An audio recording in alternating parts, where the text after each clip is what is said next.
Something huge just happened. Canada is facing one of the biggest economic battles in history. But here's the shocking part. This isn't just about trade. This is about power, survival, and the future of our country. So the real question is, are we ready? Stay with me, because by the end of this video, you'll see why this trade war could change everything, and why your opinion matters more than ever.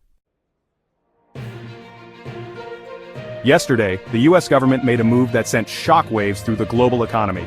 25% tariffs on imported Canadian vehicles. That means higher prices, job losses, and a massive shift in the way Canada does business. The response? Canada is firing back with its own set of tariffs. But here's where things get interesting. This isn't just about money. It's about who's really in control.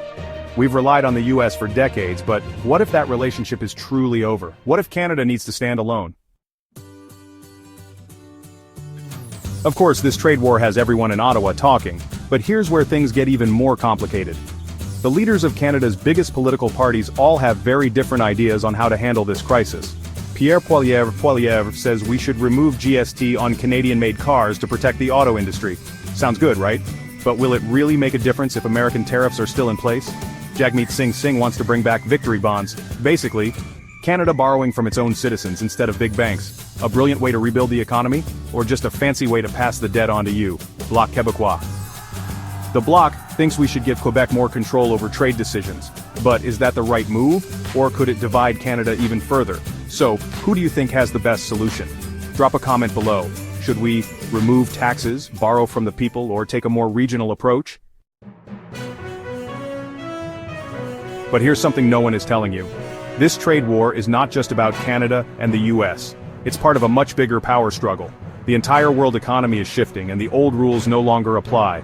Mark Carney, one of Canada's top economic experts, put it bluntly, if the US no longer wants to lead, Canada will.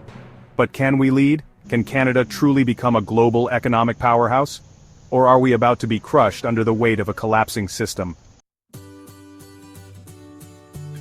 This is where things get personal. What does this trade war mean for you? Will jobs disappear? Will prices skyrocket? Will Canada become a stronger nation? Or will we fall into economic chaos? And the big question, should Canada continue to fight back? Or should we find a way to negotiate peace? Drop a comment right now. What do you think Canada's next move should be? Here's what no one is talking about. This trade war won't just impact big businesses. It's going to hit your wallet, your job, and your future. And guess what? The auto industry is just the beginning. The US could target even more industries next. Agriculture, tech, energy. Imagine walking into a grocery store and seeing prices double overnight. Sounds crazy? It's already happening. And it's only going to get worse. Unless Canada takes control of the situation now. So, what's the solution? Canada has two options. One, keep fighting and risk economic turmoil. Or two, find new global allies and create a stronger independent economy. Experts are already saying Canada should shift focus towards Europe and Asia.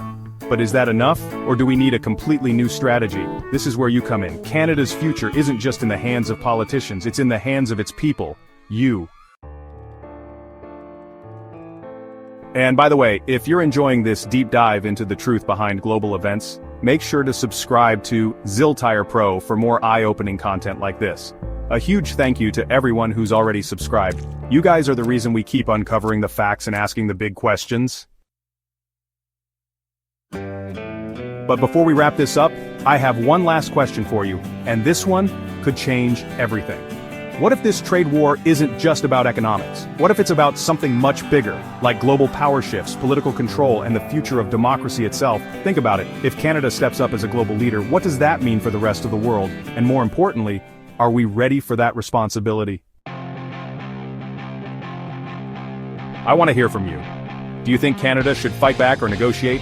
Drop your answer in the comments. I'll be reading and responding to as many as I can. If you made it this far, you're officially part of the Xiltire Pro community. Don't forget to subscribe and turn on notifications so you never miss an update. And if you